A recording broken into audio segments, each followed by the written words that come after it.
In April, when the Indian Prime Minister extended his hand of friendship to Pakistan, there was worldwide acclaim and a feeling that history was about to be made. 6 months later, when nothing much has happened, there's a sense of disappointment and a belief that a turning point could have been missed. So what's gone wrong? That's one of the subjects that I shall tackle today with my guest, the Foreign Minister of India, Yashwant Sinha. Mr. Sinha, almost 6 months have passed since the 18th of April, when Prime Minister Vajpayee extended his hand of friendship to Pakistan, and apart from a few cosmetic changes, people say not much has happened. And in fact, today the question is being asked, was this a genuine gesture of friendship, or was it a tactical ploy to deflect attention from international pressure to start talks, or away from previous failed policies? I think it will be a grievous error of judgment to think that it was a tactical ploy.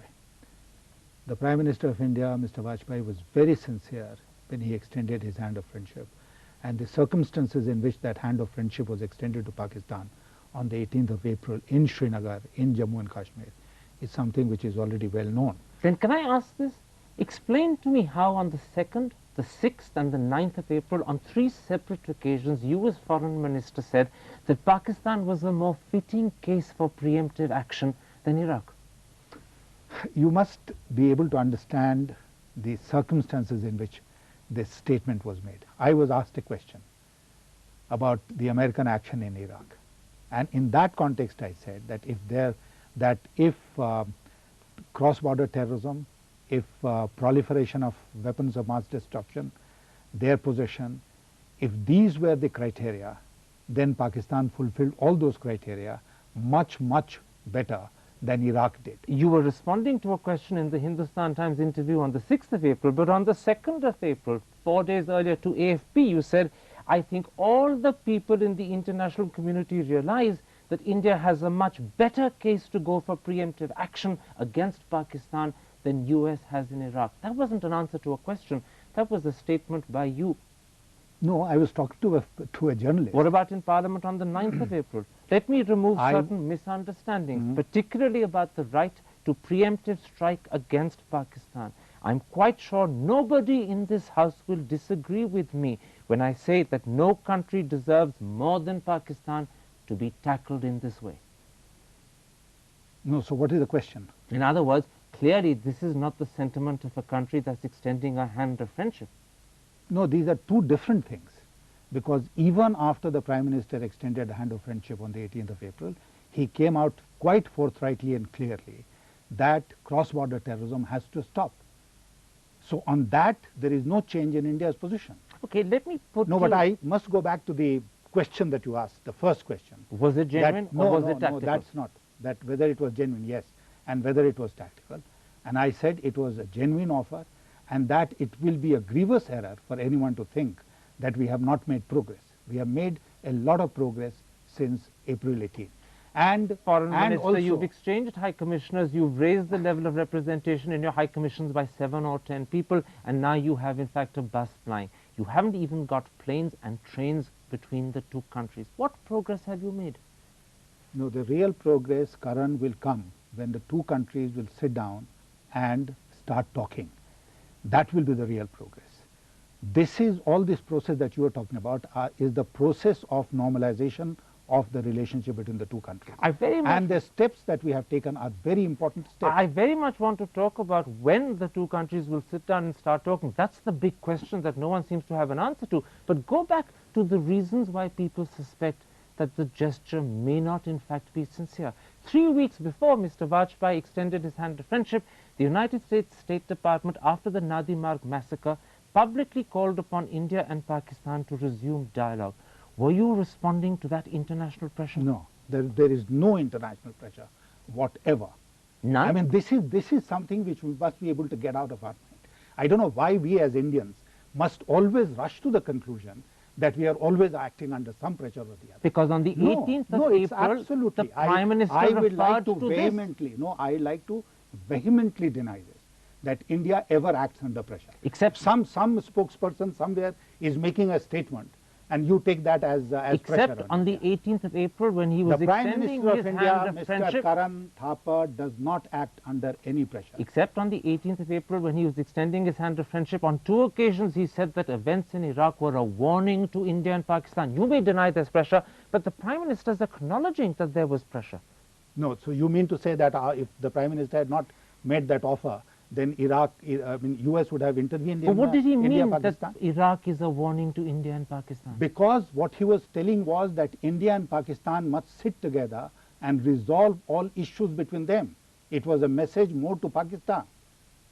All right. That was the meaning of what the Prime Minister Let's said. assume you're absolutely right and that the Prime Minister wasn't then responding to international pressure. Let me go back to the first question, because it's very important that I clarify that issue. How old is are the issues between India and Pakistan? Jammu and Kashmir, 1947, 1948. And you are talking in terms of a 6-month time frame, and you are saying you're disappointed. What we need in dealing with Pakistan is patience.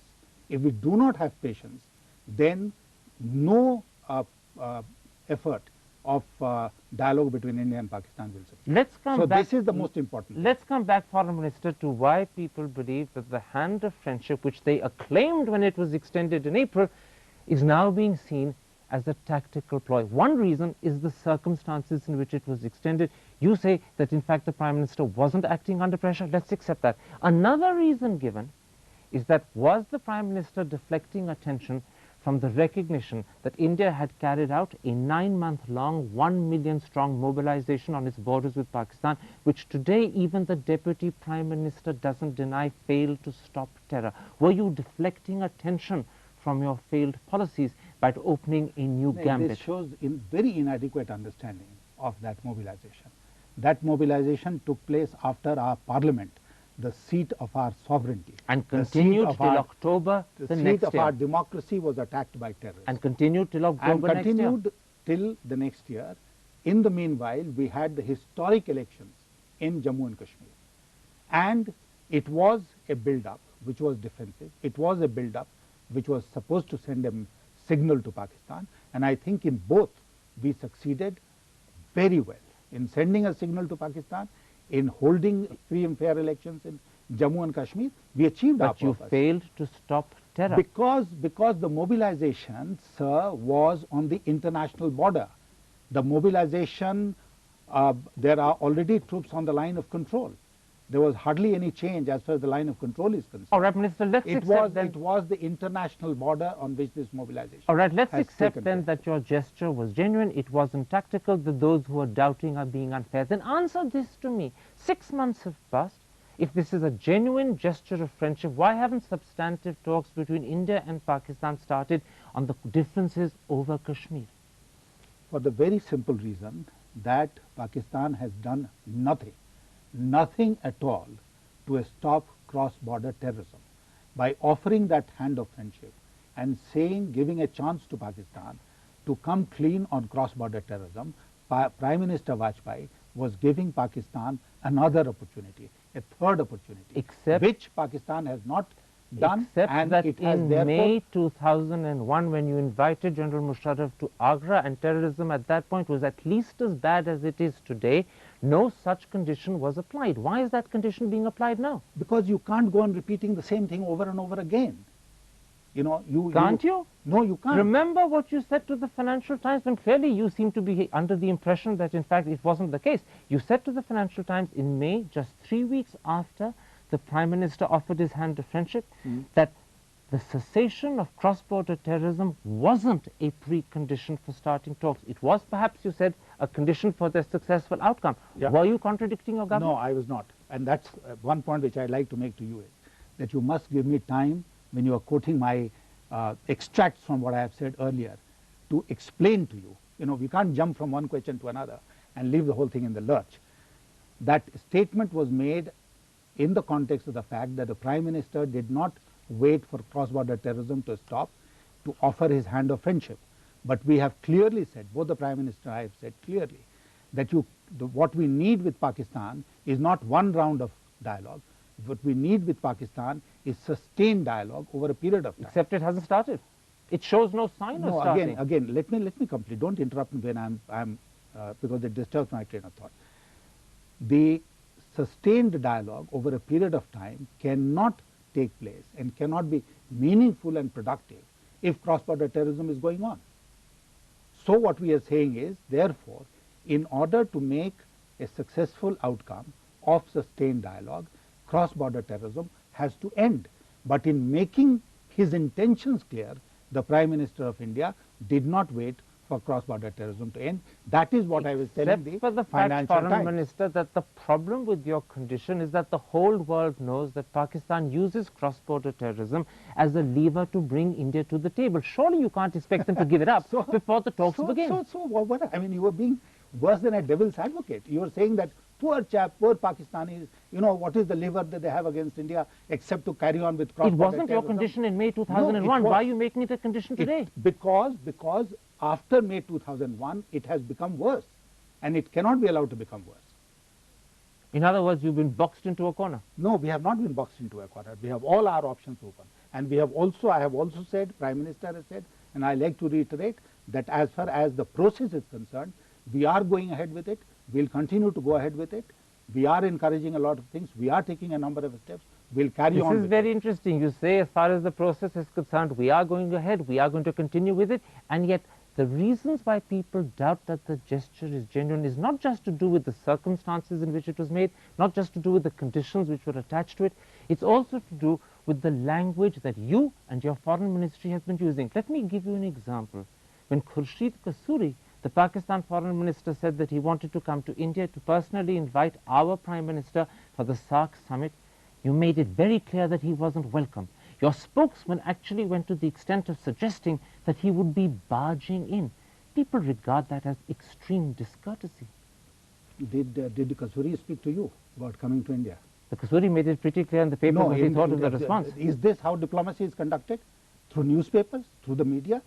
If Mr. Kasuri wanted to come to India, who should he have approached or contacted? He should have got in touch with us. He should have got in touch with our High Commissioner in Islamabad and said, I want to come to India. In other words, just because he didn't route the direction correctly, you responded in this way? Let me stop you. The statement of the spokesperson about barging in was made when they talked about the subcontinent's great tradition of hospitality and how India was violating that. It was in response to a very unwelcome statement from the Pakistani side that our spokesman responded in that manner. The Pakistan foreign But you are not minister, quoting anything that Pakistan. No, but let me tell you, you are not quoting anything that the Pakistan spokesperson has the said. Pakistan foreign minister was simply following in the footsteps of Mahesh Acharya, the Nepalese agriculture minister who came to India before the 2002 summit, and Lakshman Kadirgama, the Sri Lankan foreign minister who came to India before the 1998 summit. In other words, he was doing what previous foreign ministers had done. No, he was not doing what previous foreign ministers had done. Well, they did it. They came. He was trying to be one-up.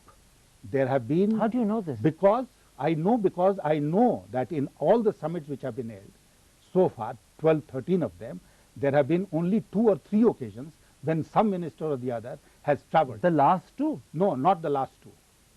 Nepal 2002, Sri Lanka And who came? 1998. Did the foreign minister of Nepal come? Mahesh Acharya, the agriculture minister. Agriculture minister. They could have But sent their Lakshman sports. Kadirgama, the foreign minister, came in 98. They could have, why didn't they send their sports minister there? So you're objecting to the No, nation I am not of the objecting person to as opposed anything. to No, the I am not objecting to anything. The only point I am making is that if you want to visit somebody, you don't invite yourself through the media.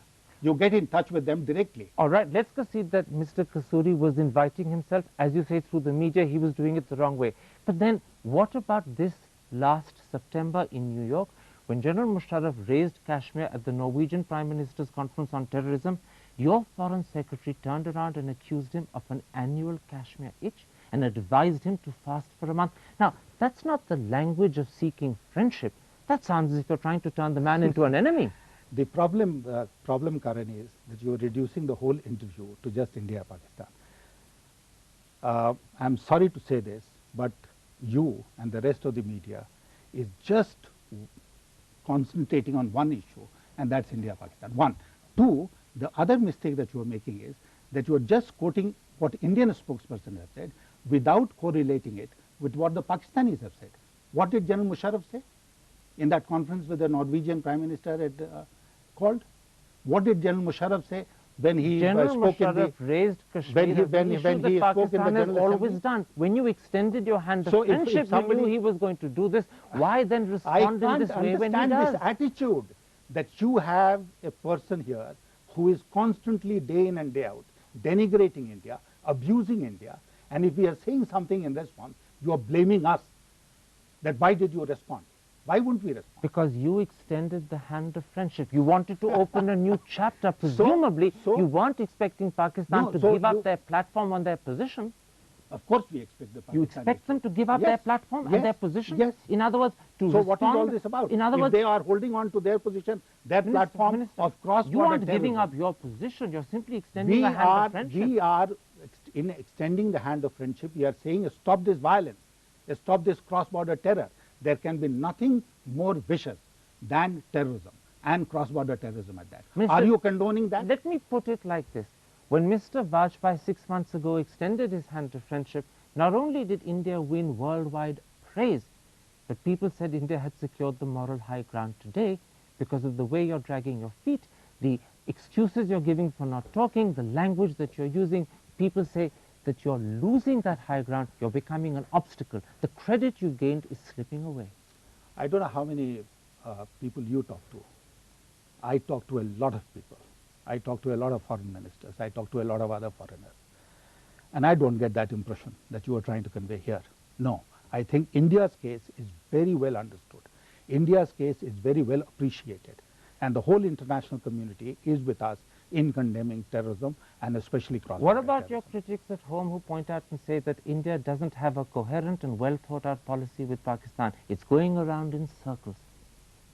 We don't accept that theory. We have a very well thought out policy and we are acting according to that very well thought out policy. In the last 5 years, Minister, look at the things you've tried. Summits, talks with militants, ceasefires on the line of control. You've kept Pakistan out of the Commonwealth quite successfully. You've replied to it in public at the UN and you've complained No, are to you the recommending Americans. that they should be admitted into the But doesn't Commonwealth? it look as if you're pressing every button because you don't know which will work? When you are dealing with a situation that Pakistan has created for us, you have to deal on a wide variety of fronts. It cannot be a single button policy. And in the past, we have offered, through all these measures that you are mentioning, enough opportunities for Pakistan to come clean. Come clean on what? On change of mindset. There must be a change here. They must realize that they have to, as we realize, that they have to live with India, that we are neighbors, we have to live in peace and amity. This is the change which must come about. It was not Prime Minister Vajpayee who raised the issue of Pakistan in the General Assembly. But you're saying something very Musharraf. interesting. You're saying for the talks to proceed, Pakistani mindsets have to change. Of course it There's no need for any change on the Indian side. No, Indian mindset is already in the right of You the said right a moment mindset. ago that Pakistan had to give up its platform and position. Platform and position with regard to cross-border terrorism as an instrument of a state policy. That was the point which I was making. And you're The quite rest we'll happy. You're discuss. quite happy with the way the relationship is going. You actually genuinely believe that the peace process is making headway. It's not mired in quicksand. It is not mired in quicksand. We are making progress. The progress will have to be slow. The progress will have to be calibrated. The progress in dealing with that will have to be patient. Okay. And you cannot solve the problem of 5 decades in 5 minutes. Then let's If leave- anyone expects to do that, I'll say, please change your mindset. In which case, let's leave aside the India-Pakistan relationship. Thank God. That's stuck where it is. But there is one relationship that is flourishing. Perhaps your relationship with America is better than it's ever been before. The opposition, however, turned around and say that you've made India a vassal state. So there you are. What you're saying is yourself that our relationship with the US is the best But the ever. opposition say it's only because you made it a vassal state. How do you answer that? No, it's not true. It's not correct. Isn't it? Then consider You know, this. this is what I'm saying, that when you said we were acting under pressure, it's this Indian, I don't know why we have this complex, all Indians, that we are either a vassal state, we are acting under pressure.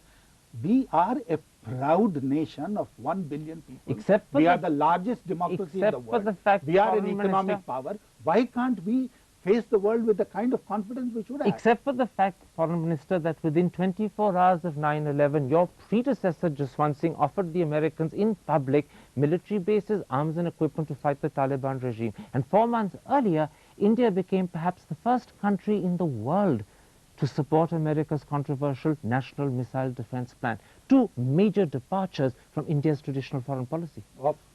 Of Non-alignment, of not offering bases, No, of not stationing American troops on Indian soil. I have gone on record already in Parliament to say that we must shed this baggage of anti-Americanism. We have entered a new phase in our relationship. We have differences even today, but we are not allowing those differences to overwhelm us. In which case then, can you accept that today America is India's principal interlocutor vis-à-vis Pakistan, and in fact it is playing the role of facilitator? No, this is a loaded question, and I'll say it's not true. It's not true. No. America is not India's interlocutor. On Pakistan, you said? Yes. No. It is not playing the role of No, a facilitator. No, it is not. Then let It's me not. quote to you what Mr. Advani said to an Indian audience in Washington this June. He said to them that he had told President Bush, and I'm talking about June 2003, it's your responsibility to make the peace initiative of our Prime Minister meaningful. And President Bush has assured me that he would do so. Advani Saab clearly thinks that America is an interlocutor. This is what I told the Foreign Minister of Eritrea. And what does it mean? It means that anyone... No, I'm not quoting you, I'm quoting the Deputy Prime Minister. But this is what I'm trying to tell you is that there is a global war against terrorism. And in this global war of terrorism, we are all united with the United States, with others. Now, as far as cross-border terrorism is concerned, we have to explain our case to President Bush as we have to explain our case to everyone else. And in explaining that, we have to say that they not merely have to understand what Pakistan is up to, they also have to ensure... Minister, what you're saying flies in the face of facts. Kargil, 1999, the summer of 2002, even last month at lunch with President Bush, when President Bush was asked to tell General Musharraf to stop cross-border terrorism, those are all clear indications that America is playing a role in keeping the peace between Delhi and Islamabad. I was talking to the Canadian Foreign Minister a little while ago, and India-Pakistan came up. And I made exactly the same point, that Pakistan has to stop cross-border terrorism. And anyone who wields any influence with Pakistan has to use that influence to make them desist from cross-border terrorism. Think about how often you want to claim in public how close you are to America. Think about how often you publicize the fact that President Bush drops in on meetings that L.K. Advani and Brajesh Mishra are having with Condoleezza Rice, or that Mr. Vajpayee is the only one invited to lunch with President Bush in New York.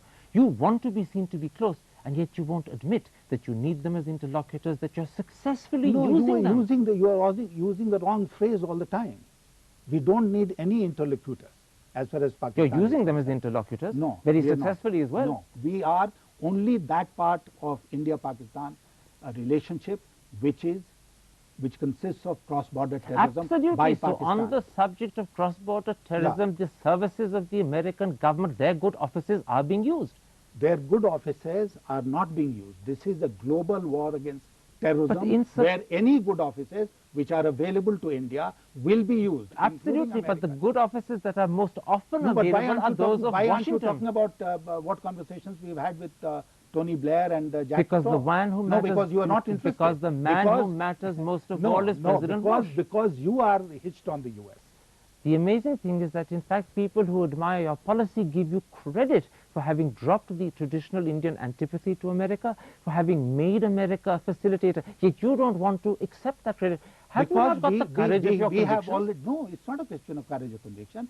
We have clearly said that whatever dialogue will take place between India and Pakistan will be a bilateral dialogue between India and Pakistan. That there is no place for a third person on that table. That's all. Now you are the confusion, let me tell you, confusion in your mind is that you are involving the US in cross-border terrorism, which is not the totality of our... I'm not involving the US. You are the one who is approaching them to put pressure on General Musharraf. Because there is an alliance, a global alliance. So you are using it. Global alliance against terrorism, and that's what I meant to tell you. that just as we are talking to the Americans, we are talking to a whole lot of other people and telling them that they must tell Pakistan, if they are interested and they are partners in global war of terrorism, to stop this cross-border terrorism. It seems to me terrorism. that you're doing it, but you feel a reluctance to admit it. Why? No, because you are putting it the wrong way. You were trying to convey something which will be entirely wrong if I were to answer. In other your words, you're question. reading meanings into an innocent question and responding to that. It's not an innocent question, Mr. Thapa. That's the point I'm making. You think that to be seen as a close friend No, of America would be a trap? it is a loaded question, and you are trying to trap me, and I refuse to be trapped. Foreign Minister, I'm afraid there we must leave it. Thank you very much Thank for you. speaking to Hard Talk India.